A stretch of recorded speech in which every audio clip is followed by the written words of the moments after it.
Firstly, I'd like to thank Rajendra ji and the entire Lokmat Parivar for giving me this opportunity. These are amazing places where people from all walks of life come, and not only are you able to talk about what's happening in your sector, you get to meet with the stakeholders directly straight on. So, firstly, I'd like to thank Lokmat for this, and I'll just go ahead. It is an infomercial, or rather an informative thing. It'll tell you what CIDCO has been doing, and so. Essentially, we will be explaining Navi Mumbai, the potential, etc., that it is having. So these are the ingredients on discussion, and since there is a paucity of time, I won't elaborate on this. I'll elaborate on the slide itself. So essentially, CIDCO was appointed in March 1970. This is a very unique organization. This organization is both an authority and a company. So on one hand, where it is a new town development authority and therefore it enjoys powers that an authority has, it is also structured like a company. So it has a nimbleness that a company can have, and in fact, most of the decisions that do happen at the level of the board of directors. So this is a very unique mechanism that has been made. And the idea essentially is initially was to develop the city of Navi Mumbai. And now CIDCO is working all across Maharashtra in various parts. And it has developed places like, Naveen Nasik and Naveen Aurangabad. And very recently, it completed the district headquarter part of the Naveen Palghar. So that's how it is. So this is basically when CIDCO works. So it wants to make a well-planned city with a polycentric pattern of development, which will have balanced growth, ample land availability, proposed development of the international airport, which we are doing now, is expected to be a game changer.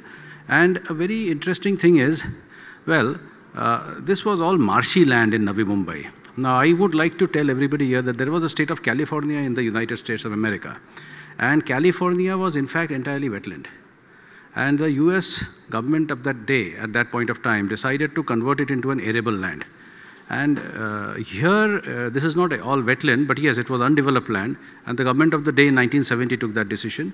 And this has been made into a developable land. And that's how this place has come in. And just as California is one of the most beautiful places in the US, similarly, Navi Mumbai is one of the most beautiful places. And it has taken care of the green cover. So about half the total area is today by green cover, and the development that we will be doing, I'm sure Manisha madam would be very happy to know that it is, ma'am, sustainability is one of the fundamental features which we look into as we develop this city. So amongst the things that we are doing, one is mass housing. So mass housing is essentially, something which we took up as a part of the Pradhan Mantri Awas Yojana. And this is arguably the largest mass housing project in the country, and maybe one of the largest in the world. A total, between first and second phase, we are exceeding 1 lakh houses.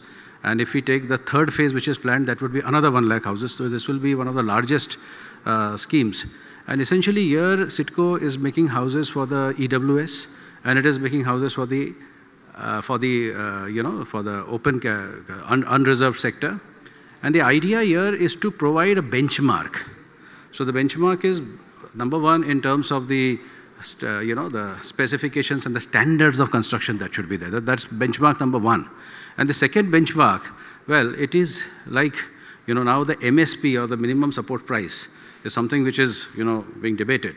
But it is something like that. You set a benchmark. This is the price at which I am providing a house. So government provides a house at this rate. And so if the private sector has this benchmark when it works with, so there is these are the amenities, this is the price. So when the private sector provides the housing, it cannot charge a higher price for lesser amenities. If it wants to charge a bigger price, then it has to provide greater amenities. And that is the fundamental reason why CIDCO has gone into this model. The idea is to encourage the private sector to do better. And now this project is fully going on. In the first part of the scheme, we have completed 23,000 odd units, and we have let this out, and this has been advertised, they have been sold. And very recently, because of the COVID pandemic, we had a special scheme for COVID warriors, and I'm happy to tell you here that more than 3,500 COVID warriors availed of the scheme. And this was the only scheme of this type anywhere in the world. So not only are we providing housing for EWS, but we are also providing housing for specially, those who deserve it specifically, like COVID warriors. We also had a housing scheme for uniformed personnel where more than 4,000, uniformed personnel have been allocated houses. So this is the first phase of the scheme, which is complete, and the slide before that showed you the second phase, which is now under construction. So in addition to that, CIDCO is now making a big entry into the housing sector. We are now developing various clusters in Navi Mumbai. So housing schemes which were developed by CIDCO in the past, their redevelopment is something which is on our radar. Secondly, the Thane Municipal Commissioner is here. I'm sure he'll talk about it in his speech. We are in tie-up with Thane Municipal Corporation to do cluster development and urban renewal in Thane. So that will be a very major project that we will take up in Thane. And of course, the Prime Minister's Awas Yojana Phase 2, where, which I've already mentioned, which is ongoing and where the work is going on. So these are certain things. I'm sure those of our friends like Amish Bhai is right in front of me from Navi Mumbai know it, the Seawoods Estate, the the Millennium Towers, etc., which has spaghetti, etc., which CIDCO has developed, and thereby CIDCO has set up a name for itself and also for all public sector undertakings in the housing scheme or in the housing. Now I come to the major infrastructure projects that we do, and whenever CIDCO as a project implementing agency comes into the fore, so it is of course the Navi Mumbai International Airport. Now I see I've got 1 minute and 13 seconds left. So Navi Mumbai International Airport, I would only like to tell you this, that CIDCO's part of the work is over, land acquisition is over, rehabilitation is practically over, but officially no, little bit is left, and the work of the concessionaire has started, and there was a meeting with the Honorable PM at Pragati, where the Civil Aviation Ministry has committed a date, that is 31st of December 2024, in which the airport will be complete. So coupled with what the Honorable Minister of Environment said, that how the MTHL will get complete, when the coastal road will get complete, when the connector will get complete. When I was in Mumbai, I used to feel that, the Mumbai is getting connected. But now that I'm in Navi Mumbai and I stayed there for about 9 months now, so I think that whenever arbitrage works, the area which is lesser priced and easier to develop gains more. And since Navi Mumbai is lesser priced and the ease of doing business because of its unique model is a bit skewed towards its side, I think Navi Mumbai is going to gain hugely from this Mumbai infrastructure projects. And this project is going to be the game changer there. So this is details about the thing. I'm sure the presentations slides will be made available to you. Now, this is one of the new cities, the latest city that we have developed, Palghar. So Palghar, the headquarters is now complete. The second phase is, we are developing, and this is the status. And this is the DP of the new town. This is the Naina region, the Navi Mumbai Airport Influence Notified Area. Now this is different from CIDCO as a new town development authority. Here we are a town planning authority, and so we implement town planning schemes. This is a scheme where there is a partnership between two things. Now a lot has been spoken about Naina. People are hearing about it since 2010. I'm happy to tell you that TPS 1 is now almost complete. TPS 2 and TPS 3 have received the final approvals from the government. And the rest of the TPSs are now going to be published, and we have also started work in TPS 2 and TPS 3. So Naina is something that you are going to see. I'll take a couple of minutes. These are certain new developments that we are doing, a medi-city, a sports city, and an institutional city. The institutional cities, I'm sure people here would be interested. See, when a national institute wants to set up something in Mumbai, it doesn't get land, because in Mumbai there is no land. So we have earmarked this huge 100 hectares of land for any institution. So suppose the Reserve Bank of India wants to come up, we'll give them land. Or suppose the National Institute of Neuroscience wants to come up, we'll give them land. So these are concrete proposals which we have with us. And when these institutions come in, government spends, cities are built, and that develops that area. So you get a free boost. So that is something which is there. So these are certain projects which all of you know, the Central Park, and of course our golf course, which now is being upgraded to a international level, 18-hole golf course. For those who are golfers, they would be aware. These are some transport projects. So the Navi Mumbai Metro, and we are also very hopeful that by the end of the year, so now the entire work is done. This started in 2010. We are waiting for the Commissioner of Railway Security to come and do his inspection. And once that's done, we should be able to have it up and running. And so this is the Navi Mumbai Metro during the oscillation trials. And this is the Navi Mumbai variant of the coastal road. Like the Mumbai coastal road is a road which is mainly on reclamation and partly on stilts. The Navi Mumbai coastal road is entirely on stilts. This work has now started, and we are expecting this work to be also completed by 2024. So as the airport is built, this will complete the connectivity of that particular area. This is the Nerul jetty. Now this work is now complete, the jetty is ready. So now we can be connected with Mumbai directly through the waterways. And the Maharashtra Maritime Board now has to start the water terminal services. I believe there is some code of conduct, etc., which is ongoing, so therefore the Maritime Board is held up with. But this work should start, I mean the actual services can start any day.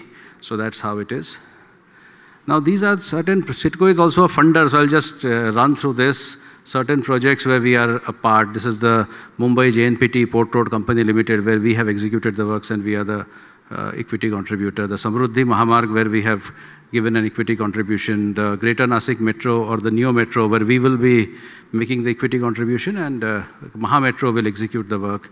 And the Pune or the Purandar Airport, the Thane Creek Bridge, and various others. These are the various rail corridors. The interesting thing of the Navi Mumbai Rail is that CITCO is the major equity participant. The railways does the work. We do the land acquisition. So we do the difficult part of land acquisition, rehabilitation, environment clearance and all that, and they do the construction part. All this will need more water, because as people come in, and everything is available, but water is not available. So there are two things that are being done, and this is, from infrastructure point of view, very crucial. Number one, augmentation. So you draw as much water and you save as much water as you can. So that can give us some 300 odd ml, per day. And second is that you build new water supply projects. So there are two very famous projects, the Kondane and the Balganga projects. So both of them are now moving towards resolution. Of course, these are certain, the International Corporate Park, where any interested party can contact us and we'll lead you ahead. The logistics park, a lot was spoken about logistics in today's session. So anybody interested in logistics, please feel free to contact us. Or anybody interested in corporate, office development, etc., please feel free to contact us. So that is, this will be the largest logistic park, in fact, in the country.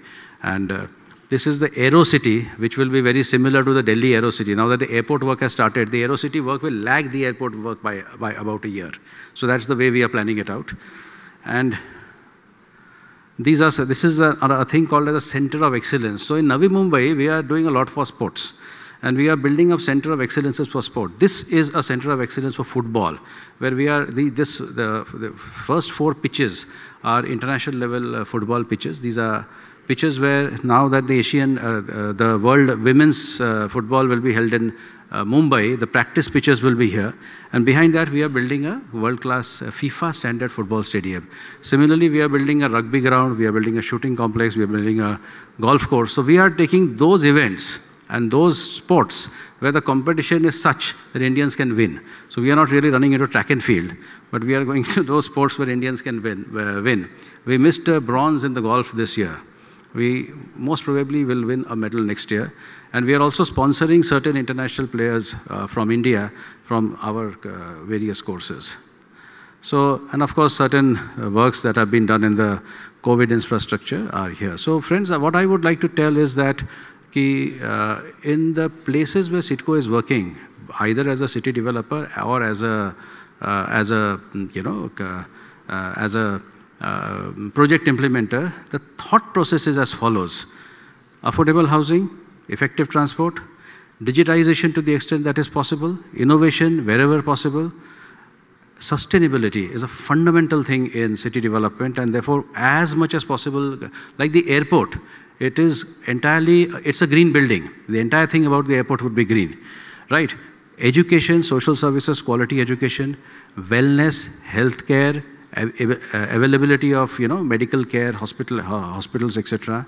Transportation, leveraging of technology, environmental consciousness, and all of these shall result in disaster resilience and thereby a smart city. So that's the thought process that has gone in.